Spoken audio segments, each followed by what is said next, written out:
ဆောဆောစီစီလေးစိတ်ရောက်နေပါပြီအချစ်ကမမေချစ်ကမမေနဲ့လိုက်ပြီးမှအော်ယူချစ်ရှော့ကောင်းလိုက်အေးချစ်တယ်ကလေးတော့အခုဒီကလေးပါအခုဘမကအခုဆိုရတာဒီလေးစိတ်ရောက်နေပါတယ်ချစ်ကမမချစ်ကလေးစိတ်ရောက်နေပါတယ်အခု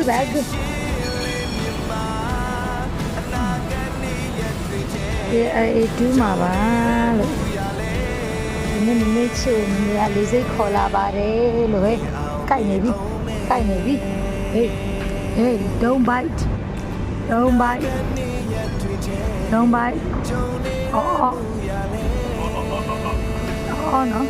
oh no